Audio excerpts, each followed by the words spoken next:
Good morning, good morning. It's Miss K from Hazel Einstein Academy, and we are here on today for a Motherhood Journey panel discussion.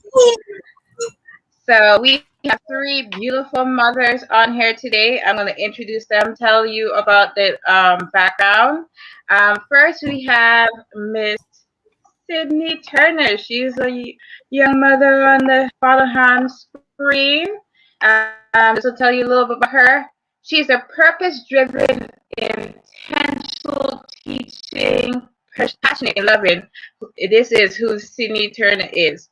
Mother, daughter, sister, friend, worshiper, evangelist, teacher, cook, mentee, and mentor are some of the many hats she wears. See, moms wear a lot of hats, I'm just saying. Sydney was a teen mom who proved society wrong, that you can be more than you just a statistic and accomplish great things in life. Taking no is not an option for Miss Turner, as many may know her by. Ms. Turner owns a tutoring company called Ready to Transition, or R2T. RTT, which is Ready to Transition, was birthed in the middle of the pandemic in April 2020. The company specializes in working with children who have learning disabilities such as autism, as well as learners who need additional instructional time. She also owns a nonprofit called Turning Passion to Purpose. She involves her three young boys, 12, 9, and 4, to assist her with serving the homeless population breakfast choices. They call it Purposeful Breakfast. To know Sydney is to know she has a care for all people and believe in everyone, including herself. And so we have Miss Dr. Leticia Mitchell. In 2005 is when she gave birth to her first child, a son, as an undergrad. His father and her married soon after. Then a few months after, she graduated in 2006. And we found out, or she found out, she welcomed her second child. They then moved to Tallahassee to Tampa a few weeks after she was born and settled in. Their careers were established. They purchased a home and completed their master's degree.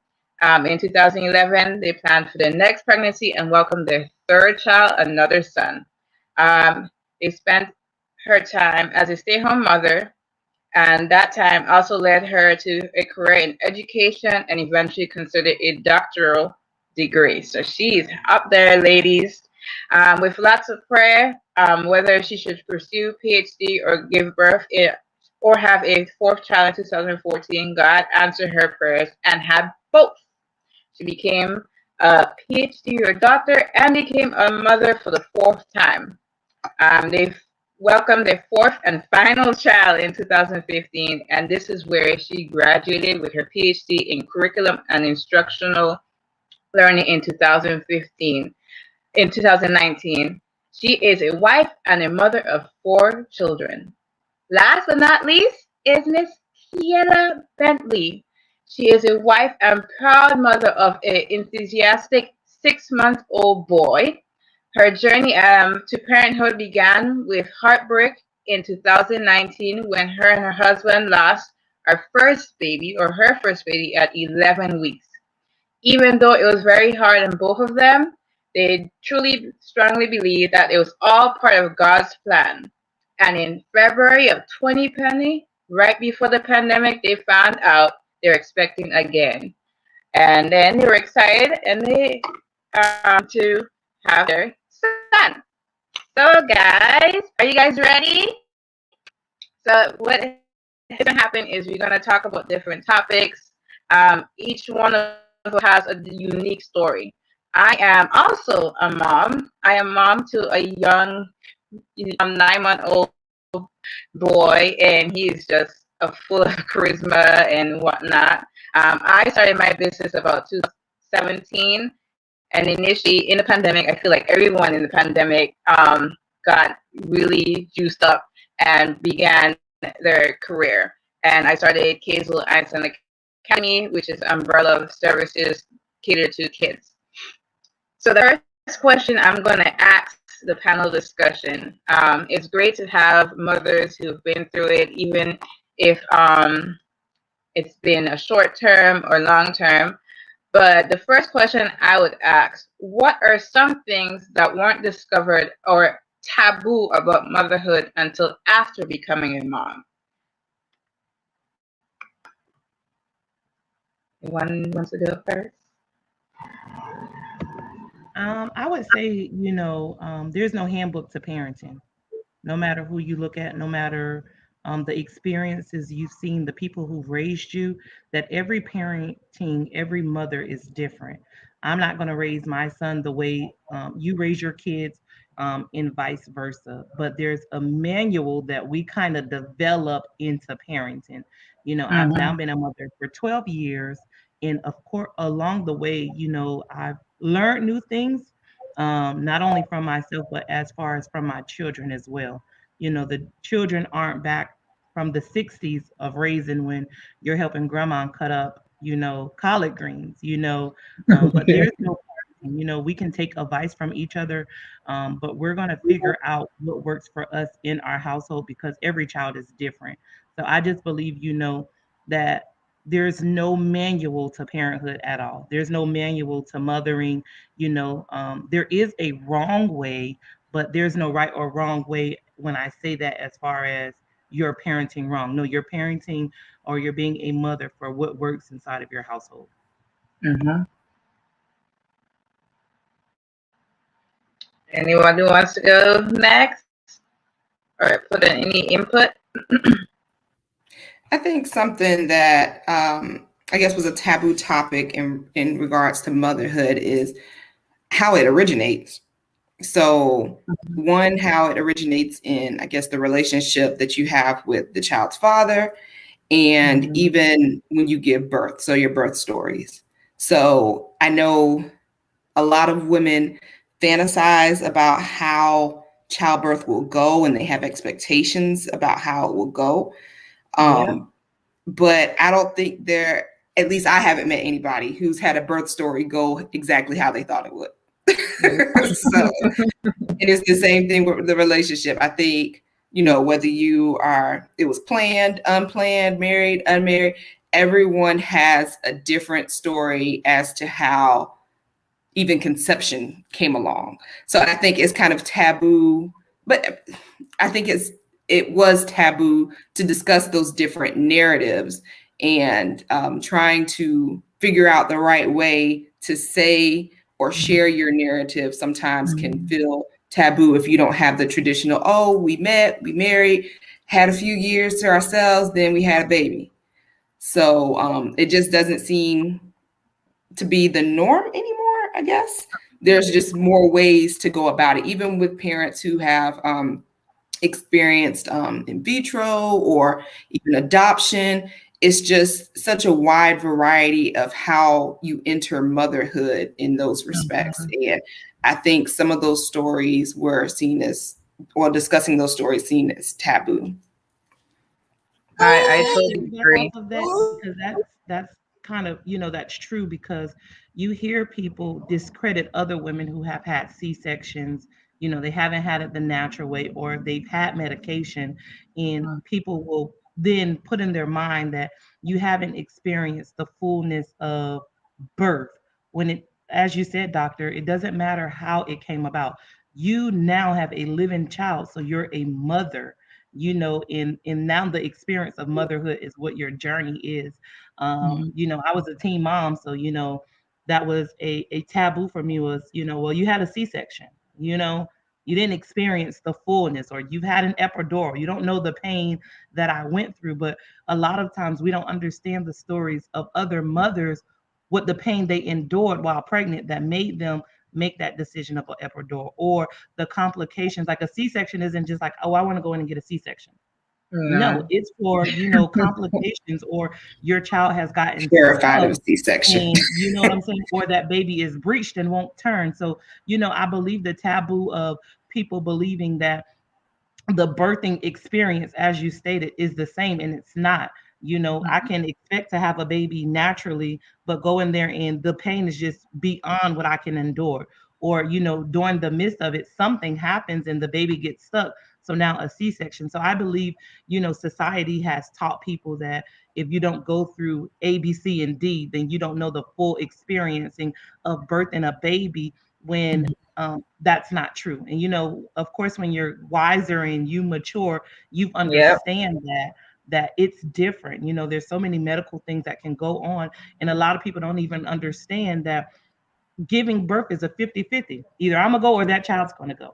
You know, so we as society have to stop labeling if a person didn't have medication or if they had a C-section that they're not a mother or they haven't experienced the full totality of giving birth to a baby. Uh-huh. Oh, oh, You're on Bentley. mute, Miss Bentley. Sorry, I thought I pressed the button. I was just saying that I totally agree with what you're saying, Sydney, because for me, like all of the women in my family, you know, they all had natural births, and my mom would always say, like, you know, your first one you have to have natural because that's just like built-in birth control for you. So it's like when it was my time, I was like, I'm gonna go natural and I'm not gonna get an epidural. But it's just like I was laying in the hospital bed and I was like, why am I going through all of this excruciating pain when they literally have something that's going to make me feel a lot better? So I took it. So I agree when you say like that's something that's taboo. Another thing that I would say is like breastfeeding, I feel has a sense of taboo to it just because of things in the past, like with Black culture and us being wet nurses for back in the day with slavery, with the slave owners and white babies, the Black mothers feeding the slave owners white babies. So I feel like in Black culture, you know, breastfeeding isn't something that a lot of people tend to go to, like they just go to formula. So I felt almost kind of like I was doing, my mom didn't breastfeed any of her kids. I don't know, I think I have a cousin who breastfed, but growing up, all I saw was formula. But when after, you know, doing my own research and knowing all the benefits to breastfeeding, that I knew that was something that I wanted to try and that I wanted to definitely do. When you look it up and people are talking about it, it's like, oh, it's so easy. Like they have these people in the hospital, they help you latch on, da da da da da. And it's like you're in the hospital and it's cool, but then you come home and then the baby acts like they don't know what they just learned. So that was kind of a struggle, but we overcame, so we're happy.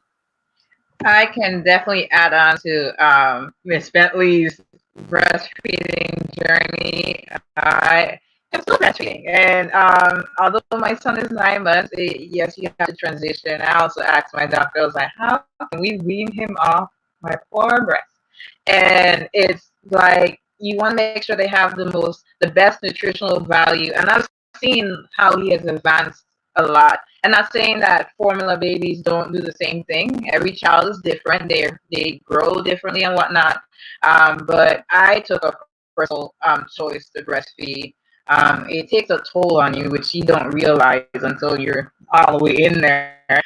So like suggest for new moms is to make sure you have a lot of nutrition. Make sure you're getting irons in, because I'm personally anemic and I feel tired all the time, and dehydrated. But there are benefits to breastfeeding, and if you cannot breastfeed, it's okay. You don't have to. We have this societal box, like we have to do this, we have to do that, and it's just based on personal preference. If you can't do it, just like the C-section versus epidural versus natural birth, it's all preference and how your body can handle it. I feel, especially in the Black society, it's a higher percentage of women most likely passing away because they didn't have the proper precautions, they didn't understand and stuff like that. And we just have to learn to educate ourselves and be better at what we are doing. So, and coming together, this is why I had the Motherhood Journey, so we can discuss it. And whoever is on live, you are more welcome to comment as well. Any questions that you have? Any additional input before we go to the next question? I was just going to say, like you said, if you can't breastfeed, be encouraged. Don't be discouraged, because Mhm. even in the hospital, nurses push that. I was a teen mom when I had my first baby and, didn't have that mother or, that support, to help coach me through on what to expect and what not to expect. And it was Mhm. kind of forceful, in being young and being a teen mom. You don't know much. You don't know what to take, what not to take, especially if you Mhm. don't have that wise advice behind you or that strong woman behind you saying, hey, do this or do that. Mhm. And I felt discouraged when my baby wouldn't latch on, and things like that. So some people are able, just like skills, some people are able to do it and some people aren't. But like you said, Miss K, don't be discouraged if you can't.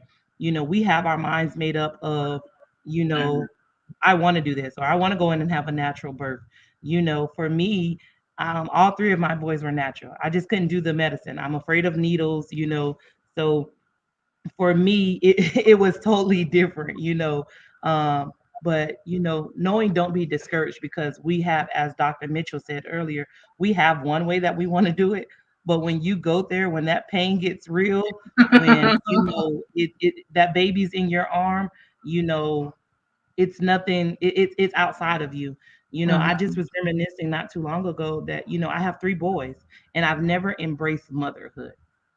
Every one of my in the naturalness of birthing out a baby, that takes a whole toll on your baby of like, I don't want to see this baby, I don't want to hold this, like I want to be able Mhm. to woosah, and now I'm creating that bond. And what I've understood with my last baby is the kangaroo, that Mhm. then creates that bond, not the breastfeeding thing, but I didn't breastfeed any of them. Just wasn't privileged to breastfeed, but just don't be discouraged if that's not a skill. I wouldn't say a skill, but if you're not creating enough milk, or if your baby just doesn't latch on. Yeah. Yeah. It is definitely true. There is numerous as to why a young mom, or wherever the age may be, unable to breastfeed. Like you mentioned, lactation is a problem for some moms. Latching may be a problem, or the mom has some mental things that she needs to be able to handle as well. There's so much things that goes on once you into that realm as a mother, and it's a whole new world that you like. Oh my gosh! And this you turn to the elders, or we turn to the elders, or we turn to other moms to ask them. I feel like, for example, I have a group of young friends of mine, college mothers, and we didn't used to talk about it. And I think that's another taboo. What are we talking about this? This is a secret. Somehow it's a secret that we shouldn't be talking about this. And we should express ourselves to see, hey, are you experiencing this? How can I make sure that I'm doing it right? Or some other suggestions. So that's another thing to remember when you're reaching out. I want to throw in one more if possible. Postpartum. That's one too. That's underlooked, Mhm. that's not, talked about and those things like that. And especially Mhm. because we're all on here, especially our African American culture, you know, Mhm. um, it's not, it's been more visual now and more talked about now, but Yeah. the pressure and the stress that comes in after a mother, of sometimes even feeling like, how can I provide for this baby, or what's the next step, or and just the Mhm. mentally, like our body goes in shock to having a baby that we just pushed out of our bodies, and then we're going through the postpartum distress, depression, and that's something that is just like, oh, you'll get over it, oh, it's only going to Yeah. last for 6 weeks. And that's not always the case. Like sometimes Mm. that thing hits hard, Mhm. so the taboo of it's just going to come, that's new motherhood, it's going to go away. And no, sometimes it sticks and it'll pop back up, it may go away for 6 weeks, but then it comes back. Mhm. Yeah, I could attest to that. I'm pretty sure all of you could attest to it in your shape or form. Especially if you're going through some traumatic, or the situation may not be as you expected it. postpartum depression can pop up in 0.2 seconds, and you're like, oh my gosh, and you feel overwhelmed, and you feel like you're by yourself, and you feel like you have no one to turn to in a sense. And I'm just like, I know I have my sisters, I have my mom, but you just feel like in this little box. But we are not alone. We have moms who went through it. It's been, but you don't just get over it. That's not true for me. It's not true, I'm pretty sure, for anybody else. You just can't just get over it. Your body just went through technically 10 months of housing this child, or if they were premature, or whatever the time frame may be. And then you have to make sure you're attest to this, and then come back and say, okay, I have a mom. I'm a mom. What next? We just have to be mindful. And this is good for fathers as well, the dads, to realize that we're taking on a lot, and to just try to be a little bit mindful once we have the child. They may not understand or fully relate to it, but just be aware, like we have a lot going on.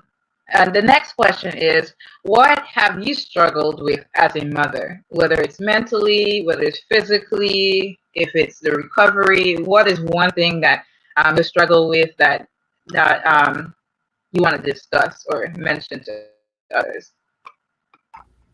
I think one thing I can speak to is something that Sydney touched on, and it's the emotional toll of motherhood.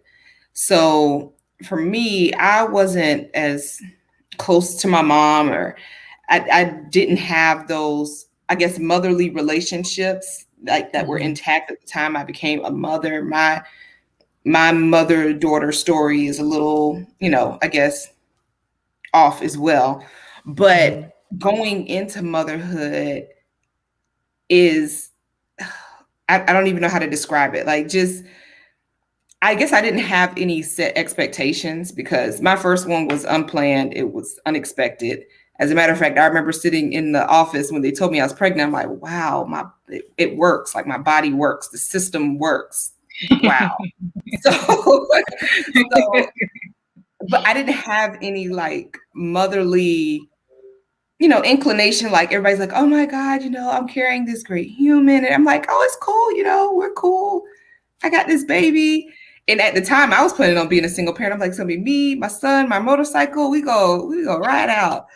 And I really didn't have like that motherly, I guess, feel or emotion or whatnot. It was basically, all right, I'm gonna have this other person and he's gonna be my tag along, But I think that's the part where I struggled with it. And I think it was easier with a boy. So I have 3 boys. I have a boy, a girl, and then 2 boys.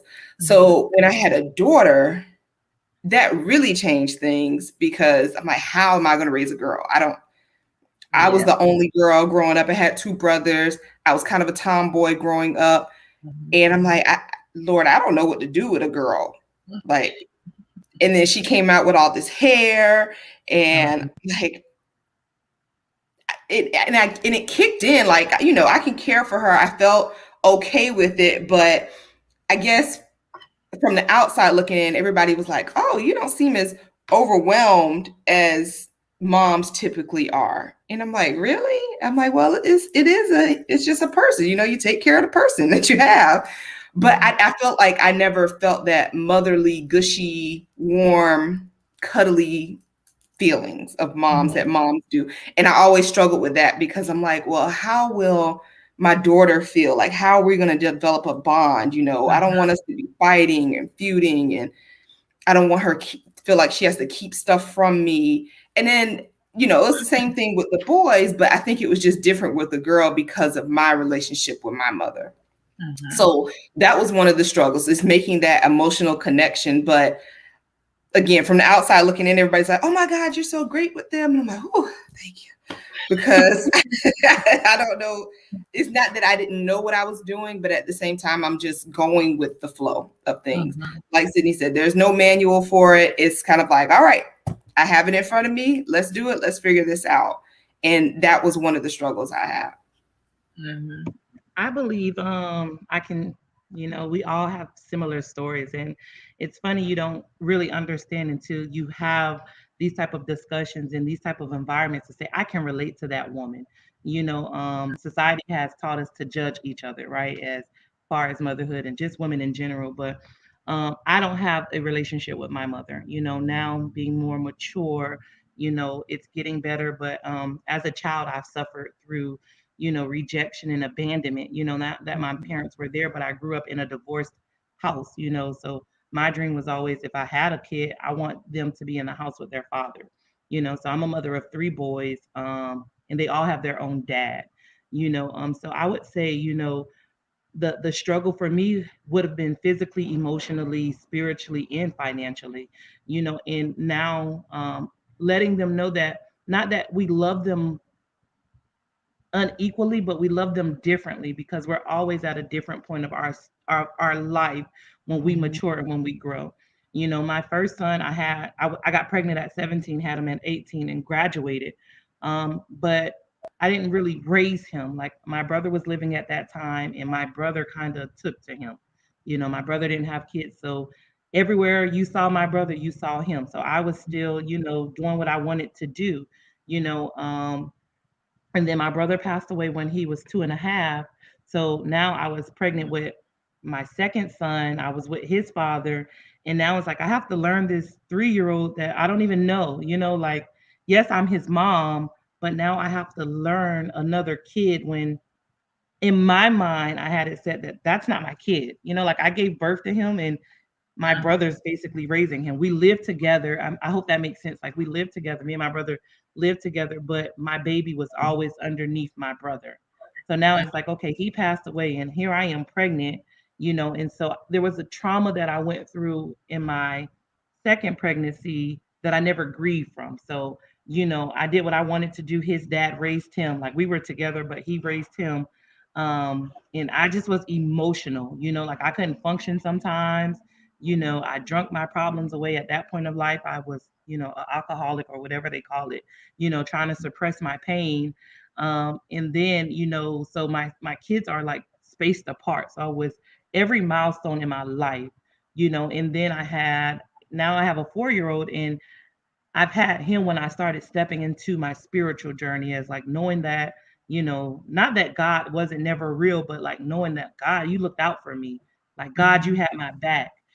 So now of, developing what love really is, because the love that I was taught directly and indirectly, I couldn't give that to my kids.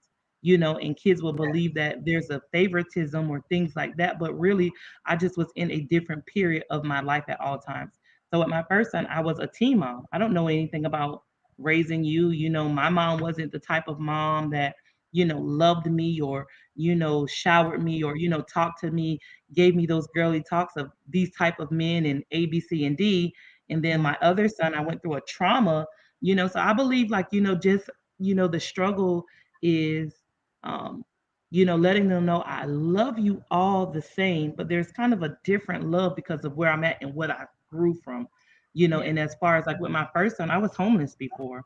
So how do I take care of a baby and I'm homeless? So he's seen the struggle. He's like witness. I saw, when we didn't have any lights on, and to now being an entrepreneur, being a business owner, and I'm stable and have 3 kids. you know um so I believe like all of that is just definitely a toll and a struggle for mothers of, we're still developing ourselves as being a mom. It's not that I'm doing anything different. It's not that, anything, but I'm still learning who I am. I'm still growing and maturing. And it's not that this baby is catching more because, or, getting more of my attention. Like my last kid, my last son is a mama's boy, and he still sleeps in the bed with me. He's 4, you know. But the other oldest two will be like, well, I don't sleep with you, like why he always have to sleep with you or something. And I try to Yeah. tell them like, y'all are above, not above that, but like y'all have your own rooms, y'all able to do that. And now I'm able to embrace my 4-year-old knowing that this is what he needs. He needs that love. He needs that attention, and then also knowing how to pivot when my oldest son, because his father is doing 15 years in prison. So knowing when to pivot of like, okay, now I need to cater to his needs. You know what I'm Uh-huh. saying? As well as maintaining, I'm Uh-huh. still a mom and I'm not going to let them them see me kind of stress out or, worry and things like that. But there's nights, it doesn't matter where we're at as a mother, financially, spiritually, mentally. There's nights that I just get in the shower and cry because there's some things inside of us still where we're at that we feel like we haven't given our children the best life, that there's Yeah. more that we can do for a parent, whether it's through encouragement, whether it's financially. Like, one thing that my dad taught me growing up, my dad raised me or whatever, and he's like, be the parent that you wanted me to be, and it sticks to me as far as like, okay, my thing is giving my kids love, because you guys said that you love me, but for me, it was like, how do you love me? And you guys are raising me in two different states. One year I'm with my dad, the next year I'm with my mom, and now it's like, okay, now you have three kids. How do you do that? And I just try to teach my sons, like, at the end of the day, you can depend on me.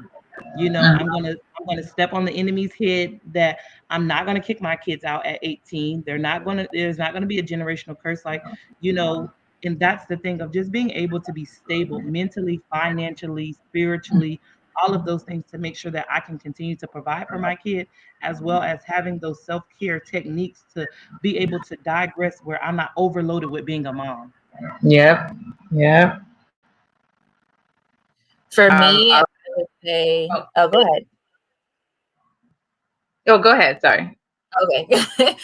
For me, I would say being over like too much touch.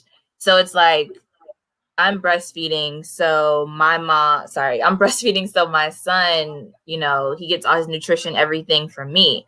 So it's like every 2 hours he wants to eat. So there's no like break time for me not being touched. And then it's like, of course I'm married, so my husband wants to touch me. I have a dog. My dog wants to cuddle next to me. So it's like 24/7, somebody in this house wants my touch. And I am not like a very like touchy person. Like I don't really like to be touched like that. So that's been like a huge adjustment for me, just kind of getting used to being touched all the time. I want to say, I love that she said adjustment, because even now, like I'm 30, with three kids, owning a business, very heavy in ministry, learning when to adjust. You know, recently my middle son just was diagnosed with, and I'm probably going to say it wrong, but he's basically diagnosed with adaptive emotional some type of disorder. And for years, it frustrated me. Like, I'm like, just shut up, stop crying, but now it's learning, like, this is how he learns, so learning when to adjust of, is this him or is this just what he's doing? Right. And then my oldest son has just been diagnosed with PTSD, from seeing the trauma of my brother and, finding him dead, father in and out of prison and things like that. So knowing when to adjust to their needs and not taking it all in like I'm the bad mother or I'm a bad person, but being able to adjust to them and their needs individually.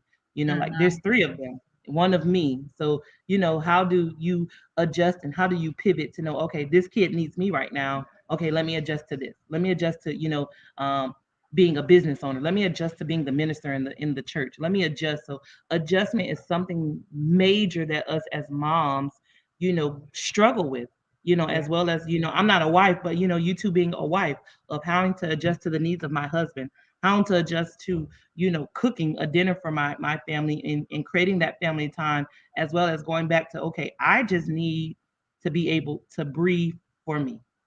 Mm-hmm. Yeah. Right. One of the things that has been a topic on my Instagram page is balance. But I told my husband yesterday, I said, I don't think there is a balance. It's just management. You have to manage everything that you're doing. And like you said, Sydney, being a wife, being a mom, being a business owner, and so many other things, just trying to be who you need to be to everyone. First of all, even outside of your home, your other roles and responsibilities, but even inside your home, like you said, with the three kids, I have 4 different personalities. I tell people all the time, I'm dealing with 4 different personalities. Right. Like, And and sometimes I joke, I'm like, when they're all in the room and I'm just watching them interact, I'm like, this is a lot. Like, this is 4 different people. And think about, like, when you're in your workplace and you're dealing with different coworkers, they all have different personalities. You have to figure out how all of you can work together to keep this machine going, right? Yeah.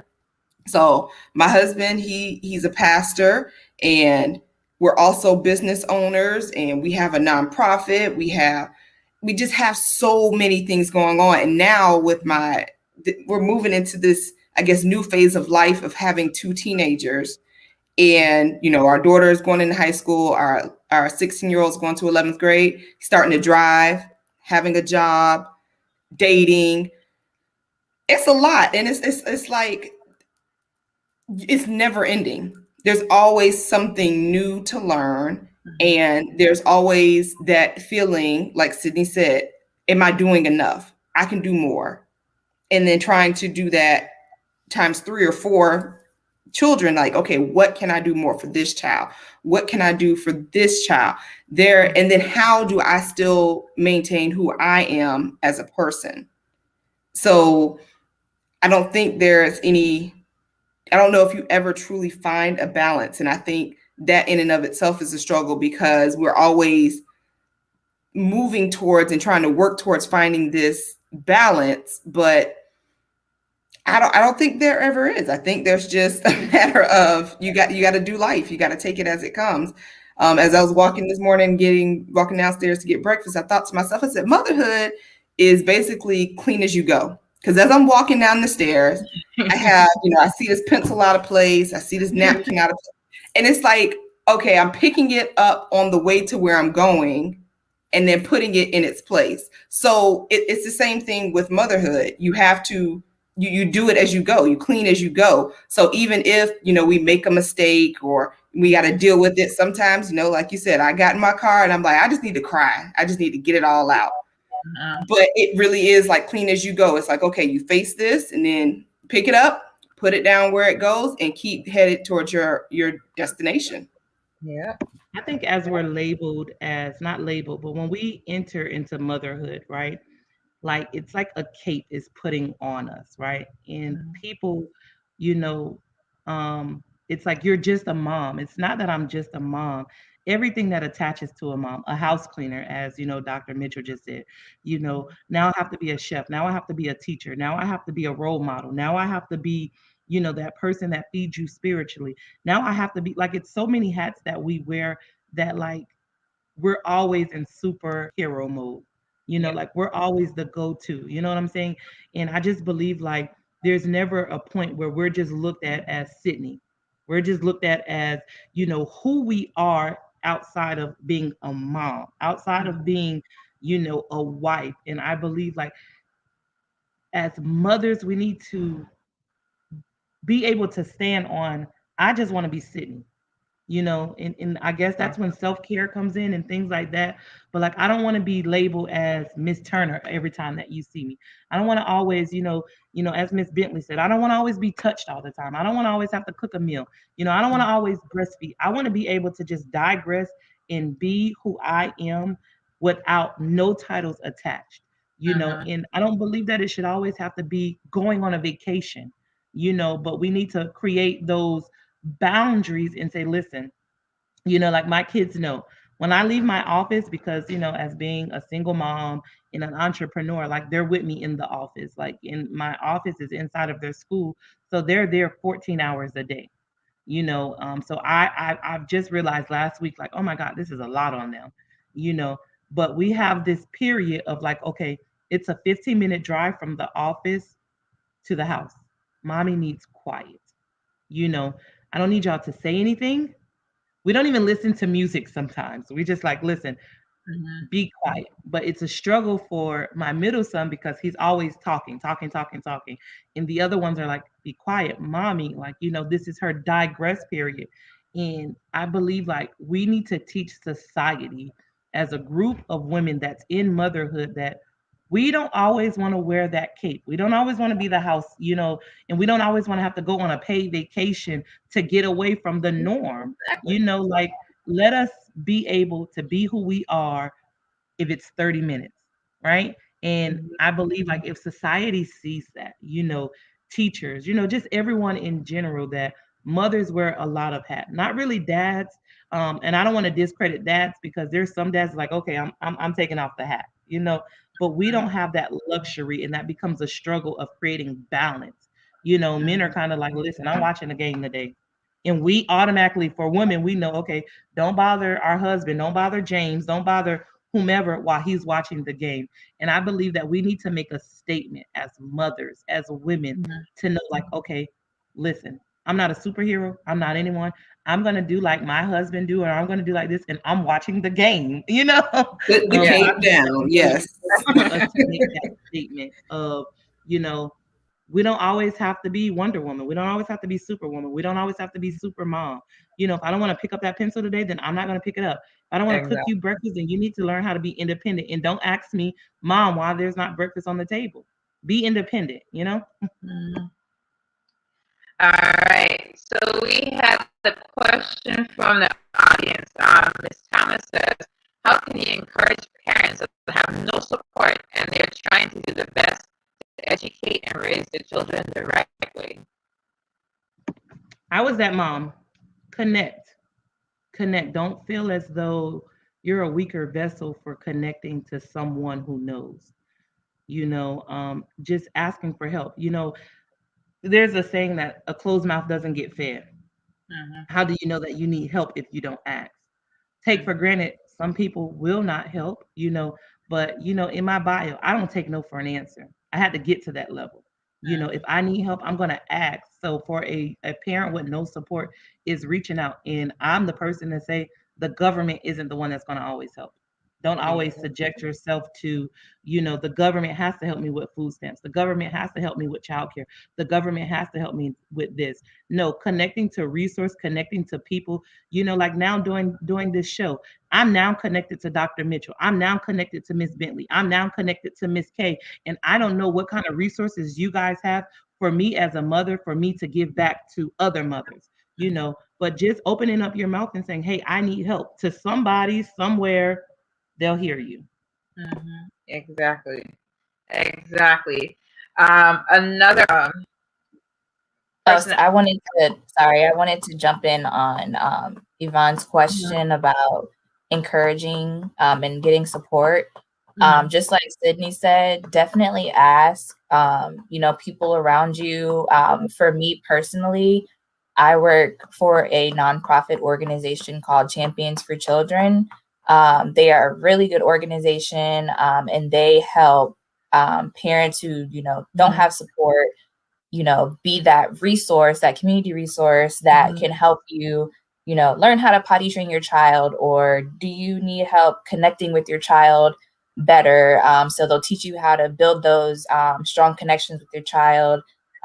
We have access to many, many community resources. So if you need diapers, if you need wipes, if you need help paying a bill, like anything, we have tons of programs. So I would definitely recommend just, Google searching Champions for Children. The website is cfctb.org, and go on there and just kind of like explore. And, I hope to see you in one of our programs in the future.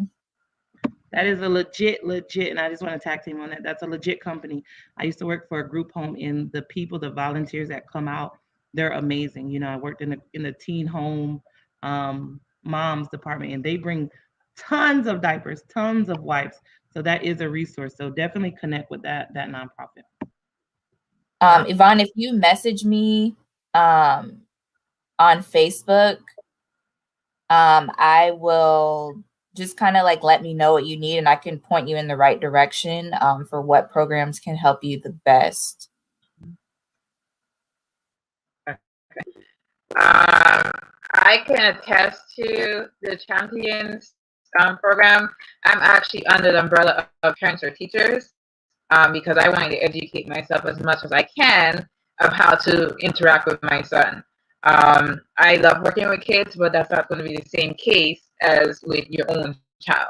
So I wanted them to say, hey, what do I need to do? And not necessarily as like a guideline, but be able to provide some sort of template, I guess, because there's no right way per se or wrong way, but we just need somewhere to go. I'm also part of the choice program too, and that's where I had the ability to get wives and stuff like that. And so when we finish with live, I'll post those below so that other moms can be provided with that information.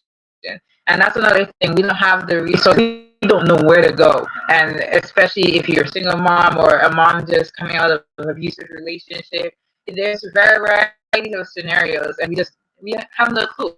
I didn't have no clue about these resources until I went to my doctor's appointment and they asked me, "Hey, do you have any concerns while you're pregnant?" Because I had notified them I'm only a single mom, and I was like, "Yeah, I'm finance is a big thing. I just want to be able to make sure I support myself and my child." And they put me in the head program, and that's where it kind of opened the doors to all these different sources and organizations that we're now aware of. And hopefully, I had talked about this earlier. As Turner, Sydney knows, I was wanted to do a large community outreach where different organizations come together, so families know about it. I'm working on it still, guys. It's coming, but hopefully it'll come soon. It's just trying to balance everything as usual. One of the audience members said, "One thing I see mothers condemned for is their sexuality. Became mothers by being a sexual being, and then somehow after giving birth, we all of a sudden wear all those hats." And Sydney just said it.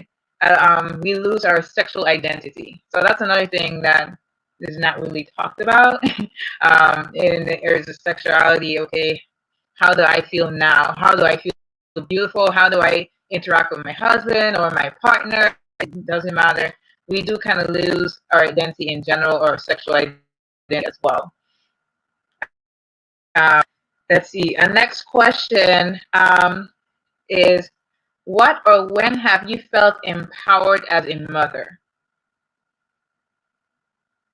So, any Being connected with other mothers, to know that you're not the only one, sharing the story of overcoming society, of just being the statistics, especially going back again as a African American Black girl, children being in the system, you know, being on food stamps, and being on government assistance.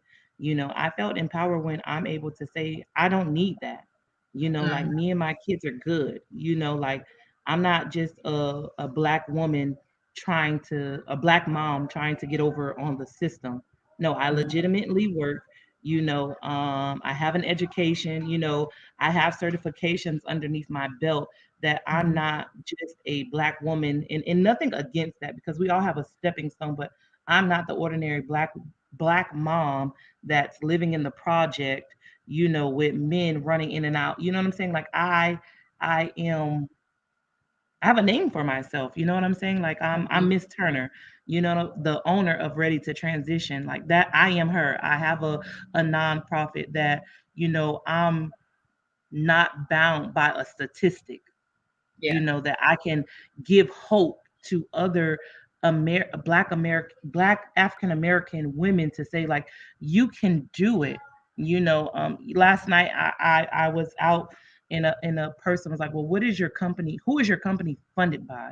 And I'm like, "It's funded by me." Like, I'm not attached to, a the whatever who it is. And they're like, "Well, you can get grants." And I said, "That's good, but I want to make a statement for my community. I want to make a statement for my kids, that you don't have to beg people to give you any money. You don't have to beg people because you're African American and we're already listed as poverty level, or we're already listed as we're not going to be anything. We're not going to be crap." When no, I am something, and I'm empowered as a Black woman to share the wisdom and the knowledge to say, "Listen, I got here, you can get here."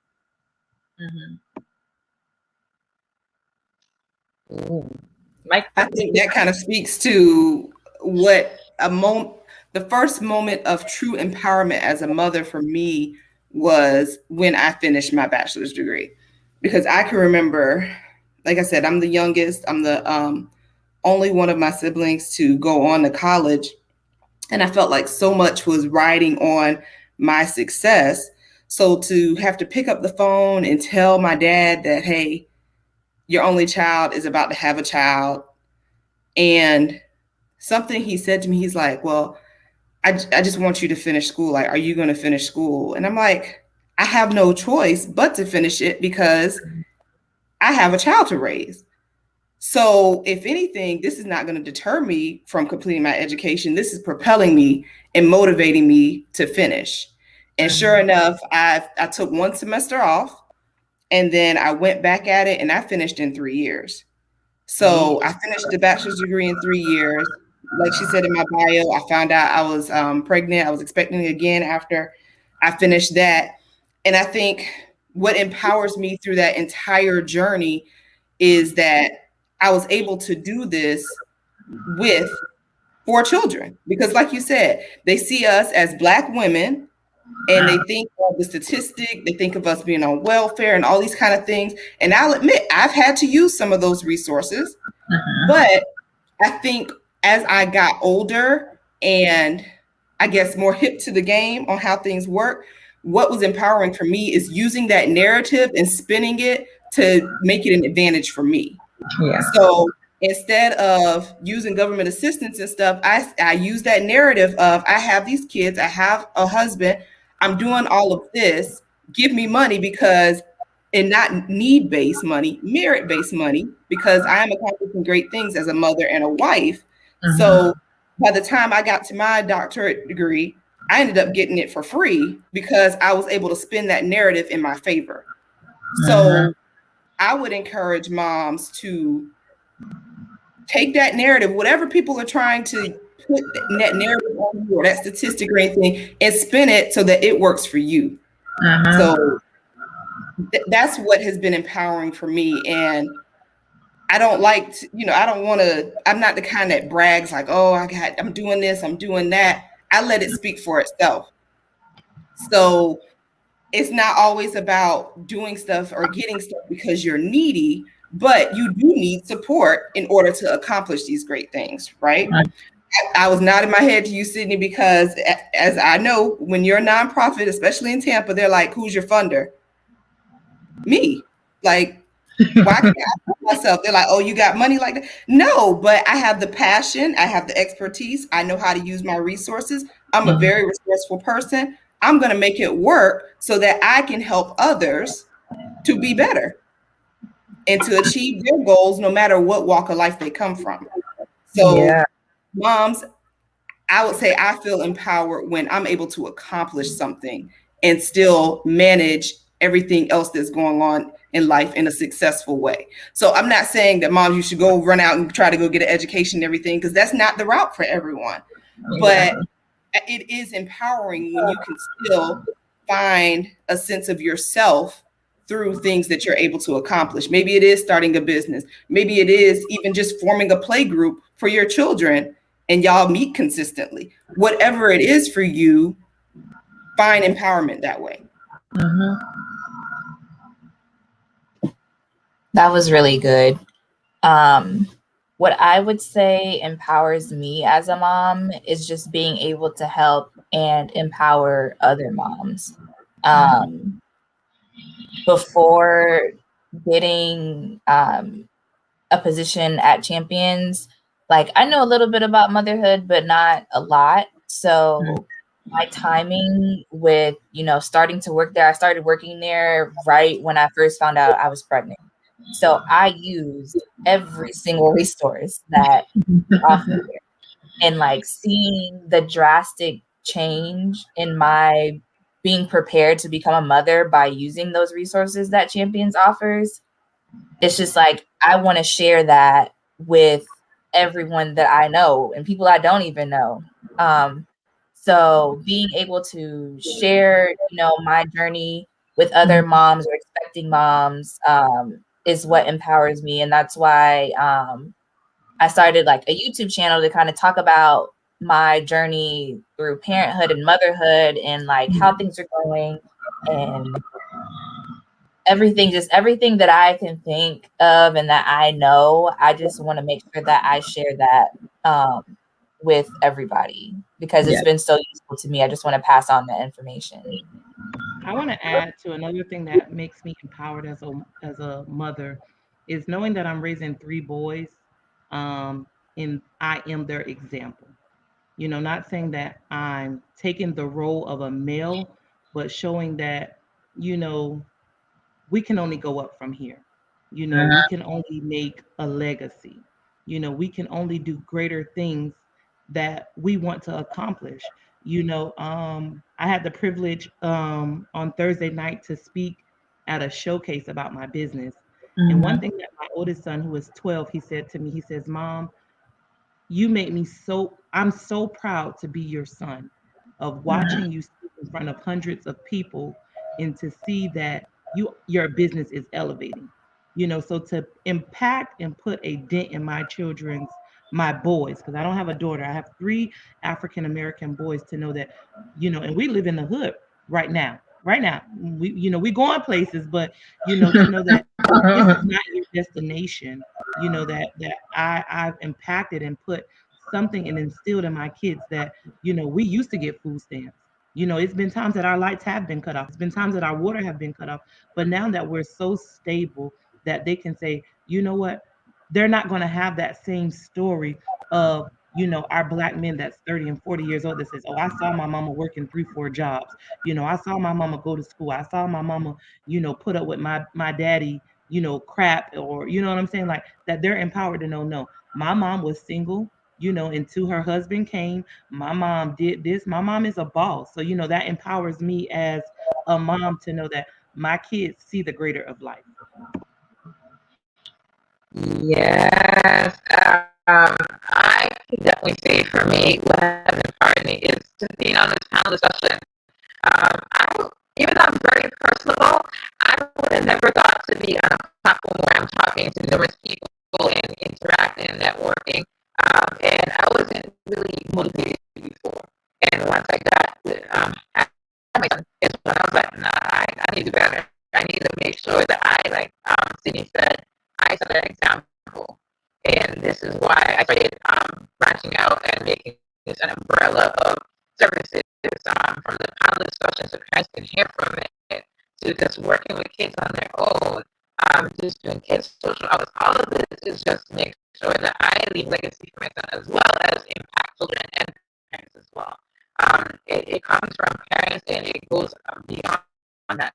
And so my empowerment moment is just being consistent. To be honest, I was like, oh man, I don't even know what I'm gonna do for this panel discussion this month, because I do it every other month. And I was like, why not talk about motherhood? Like, this is important. Some people don't have their moms, unfortunately. Or like Miss Dr. Michelle said, she doesn't have a close bond with her mom. But if we have a platform to talk about it, why not? Why not do that? And so me being able to speak with you guys and speak with the audience is my empower moment, to be honest. And so I'm just quite excited. So I'm gonna try to speed it up and wrap it up. We've been on here for about an hour. I'll just ask some few other questions or give some tips, and then we'll be wrapping it up. So this question is for, what are some tips you can provide as a wife or versus being in a single parent household? I know that Sydney is, like myself, is a single parent. I know Dr. The, Mitchell transitioned from that stage. Um, you can speak from the standpoint as a wife. Is that me? I think for a single mom, what we can do, for when that man does come, when that husband does come, is to make sure that our children are respecting who's coming in, right? Because you don't want, I've heard, many times men feel disrespected by the woman, right? Because not the woman, I'm sorry, by the children, because they've been raised by their mom, and we'll know when it's that guy, not for them to discipline them, but make it room to say, hey, one day I am going to get married, so that respect is already there, For the male figure coming in, for me, I have 3 boys. So it's no telling if my husband may come when my son is 16, 17, you know what I'm saying, or 15, in that he's already feeling like, well, I'm the man of the house. We teach, society has taught single moms to train their oldest son like they're the man of the house, but making sure that we keep it in a place of that you're still a kid, that I will date, there is a possibility, God's plan is his plan. It's not our plan, it's not our way, it's not our will. But when keeping that opportunity available, that they'll be able to receive from that man, that it's not going to cause friction in your marriage because they're being disrespectful to him, or they're just doing things because they want that attention, that now the husband is coming. My kids can't do what my husband gonna be able to do for me. So I need, to set those boundaries and those expectations that, there's a man coming. My oldest son say all the time, a husband? What you mean a husband? You're not gonna, and all those things, but he says it playfully. And I'm sure that when that man does come, because he's lacking that father figure right now, that he's gonna embrace it the same way that I am. And then, there's two that does go with their father. So, there's no telling what seeds that they plant, ain't nobody your daddy but me, things like that. But to let them know that, when that man does come, when that husband does come, when your father figure does come, because I don't believe in stepmothers and stepfathers, I believe in parents. We're your parents. You just have a bonus mom or a bonus dad or whatever, but we're your parents. And I believe when society puts that label on step parents, when I grew up, my thing was step parents get stepped on, step kids get stepped on. That was very immature. And thank God for the growth and the maturity that has happened in my life. But, to let them know, like, this will be another parent for you. So, just setting those expectations and those guidelines for them to understand and keep that open communication, instead of like, this is the guy and you're going to respect him, no.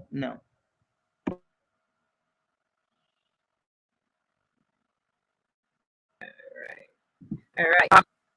That's From the the married perspective, I would say that just to remember that you have a husband, and that if any guys are watching, that you have a wife. Just because, when you have a baby and it's a new life, you're like all in to that new life that you just brought in, and you can neglect or forget about your significant other. And you always want to make sure that that you're fostering and pouring into that relationship with your significant other, because when that relationship is strong, then everything else will fall into place. Yes, I'll piggyback off of what Ms. Bentley said. Your relationship with your spouse comes first. It really does. Your children are important, but one thing my husband and I always tell couples when we're counseling them is that when the kids grow up and leave, it's you and your husband left. You got to have a relationship with your spouse, and you want it to be a good one because you're in it for the long haul. Your kids grow up, they get married and start their own families. Invest some time in your relationship with your spouse. And again, like she said, once that relationship is solid, everything else flows from that. Because if you're working together as a team, it's that much easier to lead your family as a team, and it's more cohesive. So even if it's a blended home, I know I don't necessarily have a blended home, but it's just very important that you and your significant other are on the same page about things. Don't be afraid to talk about things. Parenting is hard, and you and your spouse come from different types of households. Like, even if both of you come from households that, your parents were married for a long time, I don't mean it in that way. People were raised differently. And sometimes you don't even realize that your views may differ until the situation arises. I like to use Halloween as an example. It's different ways to celebrate Halloween, and even Christmas. I know with my husband's family, I fully embraced their Christmas tradition because it was one thing that I always wanted, and it made it that much easier. We were able to talk through it. So we talked through holidays, like how are we going to do this with the kids? Because, while it's something that is important to the kids because it's Christmas, they're getting gifts and stuff, how are we going to navigate that with making sure they have time with your family and with my family? So just make sure that you aren't afraid to have those conversations with your spouse about your parenting expectations and your views on different aspects of parenting. And again, don't bring it up, don't try to bring it all up as you're, on your wedding night where you're trying to map out everything. Let it come, it'll pop up. Don't start coming up with a list of questions to ask your future spouse or anything if you're not married. But definitely keep that in mind as you go along, that wait a second, the view may be different. Let me take a time out from the kids and let's talk through it with each other as partners so that we can present a united front. Ms. Yeah. Mitchell, that was very, I want to say thank you for that wisdom that you just shared. Because of being a single mom, as far as raising three boys, like I said, my oldest is, going into that teenager stage now.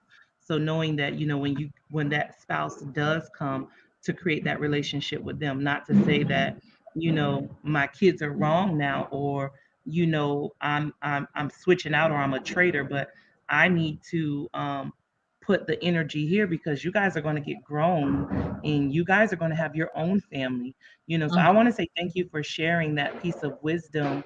That's something that is going to stick with me, to understand, work on this, because they're going to have their own children one day. They're going to move on, and develop their own family. And if you guys are creating friction for 6 years or 7 years, that's going to put a stain in his heart of like, well, my wife is this, or my wife is feeling this way, to it's going to be too late in the ditch to try to rekindle that when I've already scarred. Not saying I would, but if that was the thing of, my kids are always right. My kids are always right. I'm gonna jump to their need and abandon his needs and things like that. So thank you for that.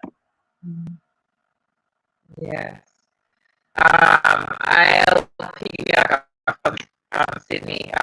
Me being a single mom, it's trying to navigate being a single mom and to open myself up to when there is a significant other comes in the picture. Also balancing that he also has a parent, and they will have their input as well as how things will be going. So it's balancing all of those to understand. Okay, yes, I need the best for me. Yes, I need the best for my significant other. But I think the key is communication. If we communicate, this is how it's going to be, or this is how I feel about the situation, expressing yourself, it will bring us a long way in our relationship as well as the relationship that the child has with their other side of their family. So communication, I feel, as an input would be. So I'm going to try to wrap this up. This is key, especially for moms. What are some activities that you have done for self-care or mommy time? I think we need to realize, as we become moms, we lose identity. I actually just spoke with one of my family members, and she's like, I just don't feel like I'm myself anymore. And so, what are some things or activities that we can put into place to set aside that time or do some self-care? I have two. One of mine is going to go get my nails and feet done, you know, away from kids, and, just feeling beautiful, getting my hair done when it's pressed out. Like, that's a self care for me, making sure that I look beautiful, feeling great. And then the second one is I actually have a wind down time, a literally wind down um, that creates that space, that, and it's not every day, but the days that are really overwhelming, or, the kids are down by 9:30, sometimes 8:30, and I sip my glass of wine and I'm literally winding down. And not to say I'm promoting wine, but that's a thing that is just for me, that works for me. In the comfort of my own home, one glass, and I'm wind down and I'm going to bed, but that's a self-care for me. For me, I would say just like Sydney, making sure that my nails are done, my toes are done. Yes, that is definitely a self-care ritual that I keep up. Shopping is another one. It's a bad one, not such a great one. She'll definitely spend more money, but that's definitely one for me. And then the last one I would say is like cleaning when I'm like stressed out or like just need some zen time. Like cleaning is like the thing that helps me just like become centered again. So I have two. While I go and get my nails and things done, my daughter won't let me be great and do that by myself anymore. So my new thing is getting in the car and just driving. So sometimes the kids will see me leaving that, Mom, where are you going? Mind your business. Just carry on. I'll be back eventually. So riding in the car, listening to music. Sometimes I'll go get something to eat and just sometimes I'll pull back up into the driveway and the kids even know this. Like I'll come and I'll just sit in the driveway for 30 minutes before I even get out the car. But that's one. And then two, writing. So ever since I was a little girl, one thing I always did was come home and journal. I would write about my entire day. And now as I'm getting older and now having a little more free time because the kids are older, I'm back to writing in a journal. So just taking some time to write, even if it's on my phone in the iPhone notes or doing a voice memo. I write my thoughts. I have blogs here and there, but I just enjoy writing. So those are my two things.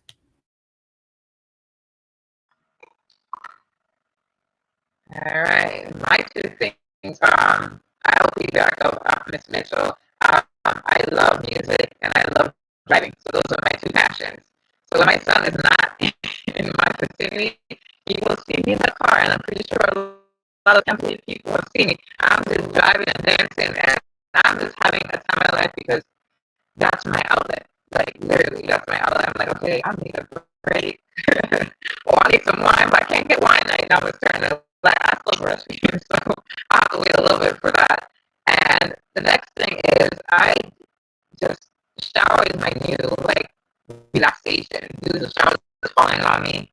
I just stand in the shower and I'm like, oh, this feels so good. This is like a little mini massage. So those are my two: the car and driving music and the shower because I need my alone time to just breathe.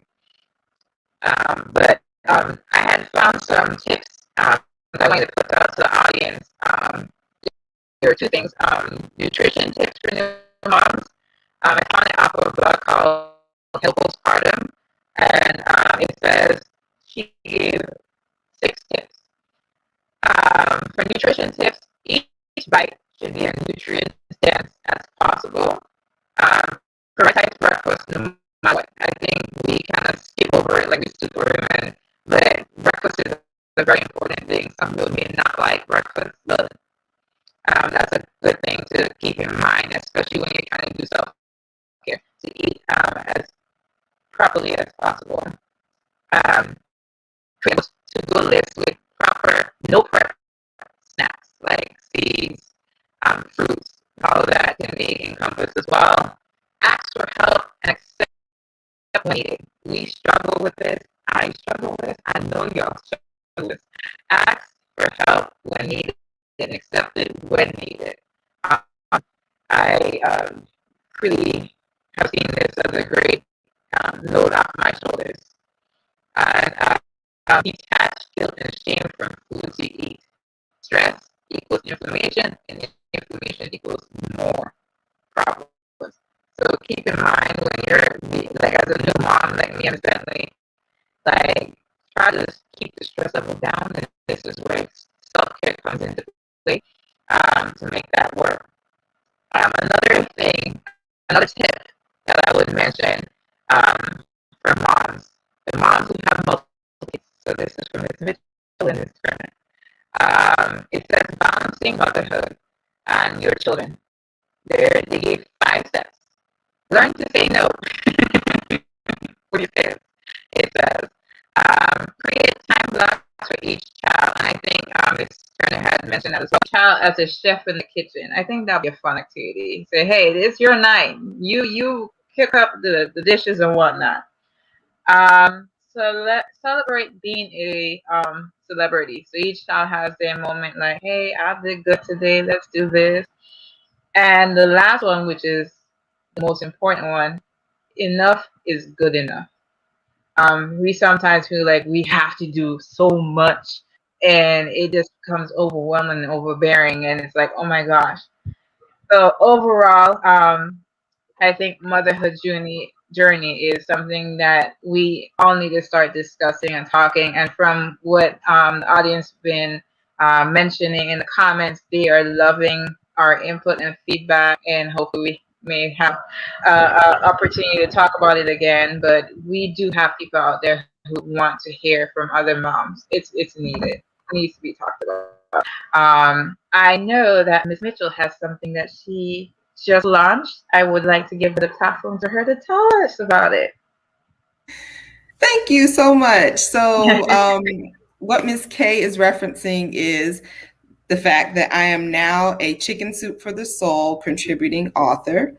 I am, yay, I'm so excited. As I mentioned, I journaled always as a child, and now I get to reintroduce myself as a writer and an author through a book that I loved throughout my childhood. So the name of the book is Chicken Soup for the Soul, I Am Speaking Now, and it features 101 stories from Black women all over the country. I am actually selling the book on my website at meetthemitchells.us/LDPhD, and I'll put that in the chat. But you can order it there. If you order it through that website, you can either pick it up in Tampa at my book signing event, or you can pick it up in Atlanta in person at my book signing event, or you can have it mailed directly to you. So the actual release date is June 1st, but all of the sales that happen through the Meet the Mitchells website benefit our nonprofit Merge Inc. So Merge Inc. is a nonprofit that my husband and I started about 12 years ago to help students with college and career planning. So we provide college tours, care packages, and career planning for youth and young adults. Mm-hmm. And all of the money that we raise from the book sales will be contributed towards a scholarship fund for those students. So I strongly encourage you to, avoid Amazon this time, because I know you can get it for free, get free shipping, but this is a much better investment into the future of other students, probably Black women and Black men, who will be receiving the scholarships from where the funds are be contributed. So again, the website is meetthemitchells.us/LDPhD, and you can get more information there. I'll put it in the chat. Thank you so much. Of course. I'll leave the platform. Do you guys have anything that you want to highlight, Miss Turner, Miss Bentley, before we wrap it up? Follow me on Facebook, Ready to Transition Tutoring Company, educating one child at a time, making an impact in the community. My goal is to take over Hillsborough County, because you have to feed your community first before you can go anywhere, and I think that that's a thing that we always want to do. We want to go national, we want to go international, we want to go other places. But my heart right now is, because I live in Hillsborough County, is to serve Hillsborough County. Serving those with IEP, serving those with 504s, but yeah, follow me on Facebook, Instagram, Ready to Transition. Also, you need motivating, encouraging words. You can follow my personal page, Sydney Turner. I'm a worshiper at heart, so you'll see my dance videos and things like that. But connect. I love connecting with people. That's it. Thank you for having me. Of course. Miss Bentley? I think that, again, thank you for having me join this panel. It's been a great discussion that we've had this past hour. The only thing I would like to plug is probably our YouTube channel. We started earlier this year to just document and share our journey through parenthood, motherhood, fatherhood. We give out like tips and just how life is going with raising a rambunctious little boy. So I'll put the link in the comments. And if anyone has any questions about Champions for Children, you guys can feel free to message me on Facebook as well. All right.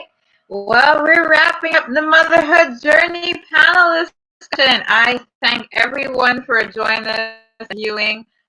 This has been a wonderful experience. I've gotten some amazing tips from each one of you. I think this was purely the reason why I primarily had this discussion, because we need to hear from our moms, what they're looking and seeking, and then giving back as well. So we're going to sign off, and happy Saturday. It's a long weekend, Memorial Day weekend. Thank you for those who have served. I have a sister in the Army, so I salute her, and I have some family members in there as well. So happy Memorial weekend. Enjoy today, and thank you from Miss K. Bye. So the on, but we'll be logging off. Bye.